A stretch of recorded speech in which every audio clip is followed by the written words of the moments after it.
ஓம் முருகா போற்றி. ஓம் சரவண பவ. என் அன்பு குழந்தையே, நீ வேண்டிய வரத்தை கொடுக்கவே இப்போது வந்திருக்கிறேன். இந்த வருடம் முடிவதற்குள் நீ என்ன ஆசைப்பட்டு என்னிடம் கேட்டாயோ அந்த வேண்டுதலை நான் நிறைவேற்றி தரப்போகிறேன். எந்த தடங்கள் வந்தாலும் அதை நான் உனக்கு தந்தே தருவேன். இது என் மீது சத்தியம். உன் கஷ்ட காலங்கள் எல்லாம் முடிந்துவிட்டது. புண்ணிய காலங்கள் சேர்ந்து விட்டது உனக்கு. இந்த முருகனின் வாக்கு நிச்சயம் உனக்கு பழித்து தேரும். என் பெயரை சொல்லி இது உடனே கேள். உன் வாழ்வில் நல்லது நடக்கப் போகிறது. சீக்கிரமாக கேட்டு அதன்படி நடந்து கொள். உன் வாழ்வில் உனக்கு அக்கறை காட்ட யாரும் இல்லை. எல்லோரும் அவர்கள் வேலையை பார்த்து கொண்டிருக்கிறார்கள் என்று ஏன் நினைக்கின்றாய்? உன் மீது அக்கறை காட்ட உன்னுடைய அப்பா நான் இருக்கின்றேனே. என் முகம் உனக்கு தெரியவில்லையா? என்று நீ என் திருவடி சரணடைந்தாயோ அன்றிலிருந்து உன் மீது அக்கறை செலுத்தி வருகின்றேன். இப்போது கூட, இந்த நொடி கூட, இந்த வருடம் முடிவதற்குள் நீ ஆசைப்பட்டது நடக்குமா என்று ஏன் சந்தேகமாக நினைக்கின்றாய்? உன் அப்பா மீது உனக்கு நம்பிக்கை இருந்தால் நிச்சயம் அது நடக்கும். நம்பிக்கையோடு நீ முயற்சி செய். நிச்சயம் உன் வாழ்வில் ஒரு அதிசயம் நான் நிகழ்த்துவேன். அந்த அதிசயத்தின் மூலமே உனக்கு அது நல்ல வாய்ப்பு கிடைக்கும். அப்பா அப்பா என்று என்னுடைய பிள்ளைகள் என்னையே சுற்றி சுற்றி வருகிறார்கள். உங்கள் அன்பு நாளுக்கு நாள் அதிகமாகிக் கொண்டே போகிறது. இந்த அன்பால் உனக்குள் ஒரு ஊற்றாக நல்ல சிந்தனைகள் பெருகி உன்னையும் புதுப்பித்து உன் வாழ்க்கைக்கு ஒரு புது வழியையும் அது நிச்சயம் காண்பிக்கும். உன் அன்பிற்கு பரிசாக நீ நீண்ட நாட்களாக வேண்டிய வரம் ஒன்றை நான் உனக்கு தரப்போகின்றேன்.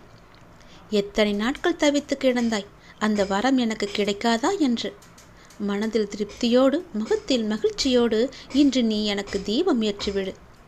நீ வேண்டியது உனக்கு கிடைத்தால் ஒரு மகிழ்ச்சி உருவாவதைப் போல நீ அந்த மகிழ்ச்சியை கற்பனை செய்து மகிழ்ச்சியுடன் நீ முயன்றிடு. அனைத்தும் உனக்கு வெற்றியாகும். நான் இருக்கின்றேன் உனக்கு. சில உறவுகள் உன்னை வேண்டாம் என்று ஒதுக்கி தள்ளினாலும் அவர்களை பற்றி நீ பெரிதாக எடுத்துக்கொள்ளாதே. சில உறவுகளால் பல கஷ்டங்களையும் பல கண்ணீரையும் நீ சந்தித்து விட்டாய். இனிமேல் தைரியமாக இரு. உன் கண்ணீருக்கு பலனை நான் கொடுக்கின்றேன். என்னை நீ உன் மனதிலும் உன் எண்ணங்களிலும் வைத்து வழிபடு. உன்னுடைய வாழ்க்கையில் நல்லது நடக்கும். உங்களுக்கு கஷ்ட காலம் எல்லாம் முடிந்துவிட்டது.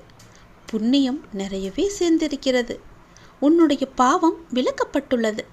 அதனால் நீங்கள் என்னை வழிபாடு செய்கிறீர்கள். இதை நான் உங்களுக்கு தெரிவிப்பதே மிகப்பெரிய நன்மையான ஒரு விஷயம். கஷ்ட காலம் எல்லாம் முடிந்த பிறகும் நீ ஏன் கஷ்டப்பட்டு கொண்டிருக்கின்றாய்? உன்னை தேடி கஷ்டம் வந்துவிடுமோ என்ற பயத்திலேயே வாழ்ந்து கொண்டிருந்தால் உன் வாழ்க்கையை நீ எப்படி வாழ்வாய்? சந்தோஷமாக. புண்ணியம் சேர்ந்த பிறகு அனைத்தும் நன்மையாகவே நீ நடக்கப் போகிறது. நடக்கும் முன்னே நீ வருத்தப்படாதே. கவலைகள் வந்தால் நான் பார்த்துக் கொள்கிறேன். அந்த கவலையை துரத்தி அடிக்கும் அளவிற்கு உனக்கு சந்தோஷங்கள் காத்திருக்கின்றது. நீங்கள் நினைக்கும் போது தரிசனம் தருவேன். கேட்டதை கொடுத்து நான் உங்களோடு இருப்பதை நான் உறுதி செய்வேன். நான் உன்னை என் கோவிலுக்கு கூப்பிடுகிறேன். பக்கத்தில் என் ஆலயத்திற்கு வா. என் கோவிலில் நான் உனக்காக காத்திருக்கின்றேன். என் புகைப்படத்தை உன் வீட்டில் வைத்து உன் வீட்டையே நீ கோவிலாக மாற்றிவிட்டாய். இருந்தாலும் நீ என் ஆலயத்திற்கு ஒரு முறை வந்து நீ தீபம் ஏற்றிவிடு.